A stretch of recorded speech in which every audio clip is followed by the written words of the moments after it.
Alô, amigos e amigas, esse é o programa Agenda Econômica, que hoje vai examinar a economia do audiovisual televisivo, a TV paga, no nosso país. O Brasil possui uma economia de TV paga ainda bastante raquítica, além de ser dominada pelo audiovisual estrangeiro em larguíssima medida. Para estimular o crescimento desta atividade, foi aprovada uma nova lei que abre sem limites para o capital estrangeiro, permitindo às empresas de telecomunicações fazer TV. A lei protege as posições conquistadas pelas empresas nacionais de radiodifusão e estabelece cotas para o audiovisual, entre outras medidas. Serão medidas suficientes para tirar o conteúdo nacional dessa quase invisibilidade? As poderosas empresas estrangeiras não tenderão a engolir as empresas nacionais, aliás, como já vem ocorrendo em diversos ramos da economia?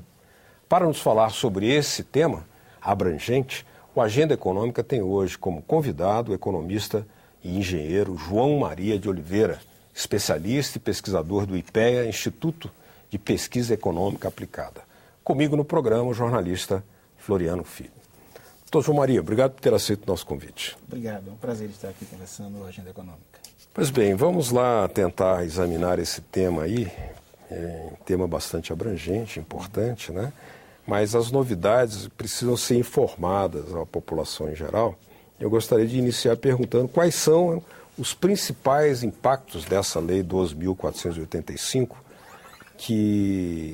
impactos que serão sentidos no setor audiovisual brasileiro, caso aprovada, porque há uma série de questionamentos, né? A lei já foi aprovada até. Mas há questionamentos lá no STF da sua inconstitucionalidade, em alguns aspectos, né? Mas caso ela venha a ser aprovada tal como foi aprovada aqui no Congresso Nacional. Ok. A análise que eu acredito que deve ser feita em relação aos impactos da nova lei, ela deve ser elaborada em três partes. Primeiro, porque a cadeia do audiovisual da TV por assinatura ela é dividida em três elos. O primeiro elo é o elo da distribuição, essencialmente uma atividade de telecomunicações. Os outros dois, que são o elo da programação e empacotamento, e o elo da produção, são elos de produção audiovisual e de agrupamento do audiovisual. Então, acredito que nós temos que fazer essa análise separadamente. Inicialmente, em relação à distribuição.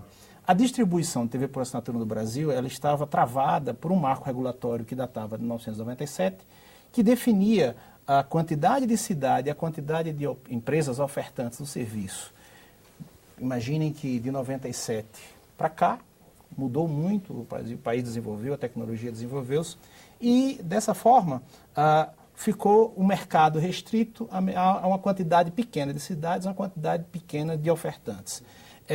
Também, por outro lado, o marco regulatório anterior, ele separava por tecnologias exatamente a forma de ofertar os serviços. Atualmente, com o advento do avanço da tecnologia, existe o chamado processo de convergência tecnológica. Este processo ele faz com que não haja diferença entre o fato de estarmos utilizando TV por assinatura via cabo, ou via satélite, ou via faixa de micro-ondas. Então, são dois grandes avanços na lei. A lei admite essa perspectiva de convergência e destrava o mercado, possibilitando que não só as operadoras de telecomunicações no país hoje passem a ofertar o serviço, mas também que qualquer empresa possa ofertar esse serviço. Dados recentes da Anatel, que é quem regula o serviço de comunicação, especificamente distribuição TV por assinatura, montam que a lei efetivamente passou a vigorar a partir de março do ano passado e alguns efeitos dela ainda não são sentidos, mas esse já começa a se fazer sentir. 47 empresas requisitaram a concessão para fazer, a autorização para prestar esse serviço e como elas não têm mais necessariamente a restrição de só atuar em um espaço, elas só precisam delimitar o espaço que vão atuar, só esse nível de requisição já aumenta a oferta de TV por assinatura em mais 70% dos municípios que poderia ter oferta de TV por assinatura.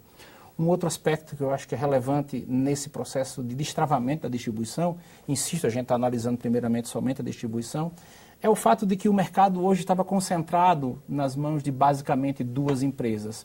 uma delas que concentra o mercado de TV cabeada e o outro que concentrava a TV por satélite.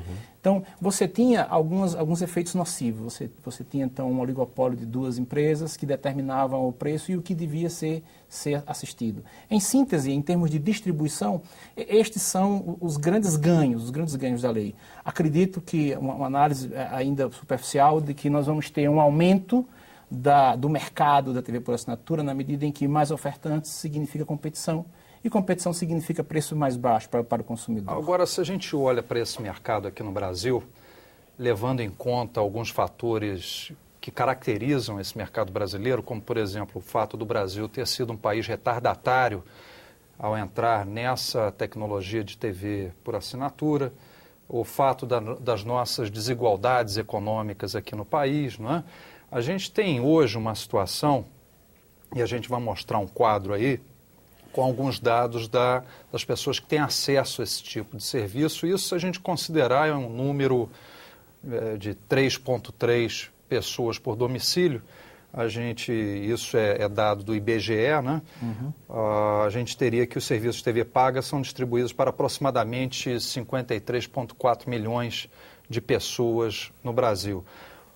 Agora, o outro lado interessante disso é que há uma desigualdade nessa distribuição entre os estados também. Não é? O Distrito Federal, por exemplo, é a unidade da federação com maior penetração, com cerca de 49,7% das residências atendidas. Em seguida aparece São Paulo com 47,4% e o Rio de Janeiro com 42,6%, o que de certa maneira repete a tendência tradicional de uma concentração econômica, inclusive cultural, nesse eixo, que antigamente era basicamente Rio e São Paulo, e Brasília está entrando nesse jogo mais recentemente, né? O serviço prestado via satélite chegou ao final do ano com 60,8% da base de assinantes, e o serviço a cabo com 38,3% dos assinantes, ou seja, eram aqueles dois tipos de tecnologia que você se referiu, formando esse oligopólio no Brasil, que ainda persiste, embora a lei traga uma expectativa de que mude, né? Como é que você analisa esses dados, essas desigualdades, esse tamanho ainda pequeno, reduzido desse mercado? Acredito que, em primeiro lugar, é preciso entender que essas desigualdades, como você bem falou, elas se refletem em outras dimensões da vida socioeconômica brasileira. Se você for para acesso à internet por banda larga, vai ter esse mesmo cenário. O outro aspecto que tem que ser analisado é que, mesmo dentro de grandes cidades brasileiras, como, por exemplo, Brasília, São Paulo, Rio, você não tem uma homogeneidade do território da cidade como um todo. Você vai ter bairros onde você vai ter uma concentração até maior do que essa que você está falando, e você vai ter bairros de periferia que você não vai ter, a concentração é tão baixa quanto qualquer outra cidade do interior do país, ou mesmo do norte ou do nordeste. Acredito que esse retrato que você coloca aí, Floriano, ele é bastante realista e ele traduz o cenário que nós tínhamos anterior à nova Lei 12.485. Na medida em que somente poucas empresas poderiam ofertar ao mercado e somente poderia ser ofertado em poucas cidades, e dentro dessas cidades as regiões que deveriam ser atendidas também eram definidas. Agora, com a nova lei, isso de certa forma está destravado. Qualquer empresa pode registrar-se na Anatel e passar a ofertar o serviço. É óbvio que as operadoras de telecomunicações, principalmente as de telefonia fixa e a telefonia móvel, elas têm uma condição diferenciada na medida em que elas têm um efeito de escopo. Elas têm infraestrutura, elas têm logística e dessa forma elas vão conseguir rapidamente conseguir uma determinada fatia do mercado. E mais capital acumulado também. Também elas têm capital, elas têm condições de investimento exatamente pelo efeito escopo que eu falei aqui. Então, existe uma expectativa que nos próximos 2, 3 anos esse mercado vá se destravar, essas desigualdades tendem a diminuir pelo efeito competição que vai causar consequências, por exemplo, no preço da TV por assinatura e, consequentemente, possibilitar que mais pessoas de mais baixa renda tenham acesso. Mas, e principalmente também um aspecto tecnológico. A TV por assinatura via satélite, ela cresceu muito nos últimos 3, 4 anos, porque essa era uma atividade, do ponto de vista tecnológico, que não estava travada, que não estava cerceada pelo marco regulatório anterior. Imagine que se uma empresa quisesse cabear uma cidade que não estava dentro do marco regulatório anterior, ela não poderia. Mas uma operadora de TV por assinatura via satélite poderia.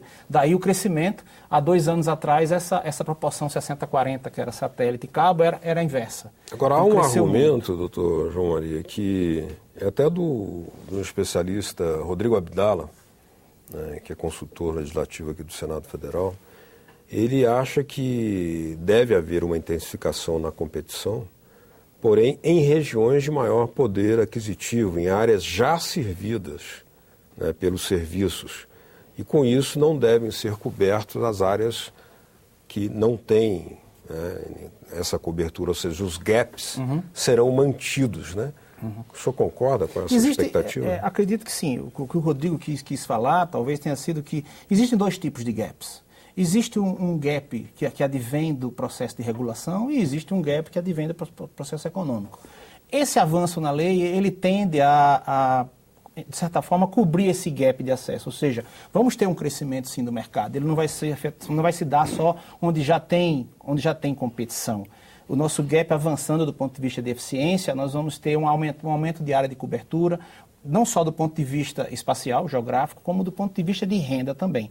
Óbvio que E aí, nesse caso, a tecnologia TV por assinatura se comporta muito parecido com o acesso à internet em banda larga. Você tem uma camada da população, e também do ponto de vista espacial que está mais distante, que o marco regulatório não vai conseguir atender minimamente. E aí, se houver interesse do governo, fazer uma política de prover esse tipo de acesso, se ele achar que é razoável, como tem feito, por exemplo, no caso da política de inclusão digital, no caso de acesso à internet em banda larga. Mas, de qualquer forma, eu acredito que parte do mercado, boa parte, vai se ampliar com a entrada desses novos competidores. A competição ela vai se dar, num primeiro instante, maior, onde já tem oferta, mas ela vai se ampliar para mercados que hoje não é ofertados. Essa política de governo que o senhor fala seria através de uma Telebrás que estava para ser recuperado, parece que deu uma lentificada. No caso da TV por assinatura, especificamente, sim, é uma das possibilidades. Ou seja, é o governo quem deveria fazer uma política pública para universalizar. Isso é um modelo que é um modelo criado pelo Banco Mundial, que serve tanto para TV por assinatura como para acesso à internet em banda larga. Esse modelo ele prevê que tem um espaço do mercado que os próprios ofertantes vão se resolver, um espaço que quem deve resolver é um marco regulatório eficiente e um espaço que, por condições socioeconômicas, é o governo quem vai ter que prover essencialmente isso daí. Na banda larga existem ações, como você citou, a Telebrás, existem outras, como a banda larga popular. No caso da TV por assinatura, talvez, eu não sei, quem sabe o Vale Cultura pode vir a servir para isso também, como forma de você conseguir. Porque esse destravamento que você já repetiu várias vezes, né, durante suas respostas, eu fico um pouco reticente, realmente, com a extensão dessa possibilidade, né, da existência desse ar para competição, uma competição fora dessa possibilidade que o Beto acabou de abordar com a entrada de uma Telebrás, por exemplo, que aí você tem a confiança de que vai haver alocação de recursos para um sistema oligopolizado como o que nós temos aqui, porque se você pegar os atores desse oligopólio, que são, de um lado, a NET, no cabo, que pertence agora a um grande grupo mexicano, não é? Que tem fortes ligações com grupos dos Estados Unidos. E, por outro lado, a Sky, que pertence a um grupo norte-americano. Eu fico me perguntando qual vai ser o espaço de respiro para possíveis concorrentes, ainda mais se você leva em conta que a NET, que oferece serviço de TV a cabo, é ligado a um grande grupo de telecomunicações também. É um grupo de telecomunicações. É um grupo de telecomunicações, porque na verdade é um grupo de telecomunicações e está ligado a outros grupos econômicos também. Claro. Ou seja, a gente compara com uma realidade aqui do lado, da Argentina, como é que você vê, coloca essa nossa dificuldade comparando com o caso argentino, por exemplo? Bom, do ponto de vista de empresas nacionais, Floriano, acredito que você esqueceu a Oi, que vai ter a possibilidade de ofertar esse tipo de serviço. É uma empresa nacional. Outras grandes empresas, como a TIM, a própria Telefônica, vai poder ofertar esse serviço. Mas acredito que se a gente pensar só em distribuição, efetivamente os grandes players no mundo inteiro são mundiais. A gente tem que começar a olhar para os outros elos. Até porque já está provado que quem mais apropria valor na cadeia de TV por assinatura no mundo não é a distribuição, é quem está gerando conteúdo. São os produtores de TV por assinatura, são os atores, os diretores e assim por diante. Acho que a gente tem que começar a fazer uma análise também dos outros elos da cadeia. Em essência, a distribuição vai acontecer isso. Ela vai aumentar na medida em que, pra você ter uma ideia, hoje nós temos 262 cidades do país que têm TV por assinatura autorizada segundo o marco regulatório anterior. Agora nós vamos ter, só impedidos nesses últimos 6 meses, 70% a mais desses municípios. Isso significa que o mercado percebe que nestes municípios existe viabilidade econômica. Mas, repito, a gente tem que passar agora a analisar também o elo da programação e o elo da produção. No próximo bloco, a Agenda Econômica vai examinar o crescimento do acesso às TVs por assinaturas e também o risco da desnacionalização do setor. Continue com a gente.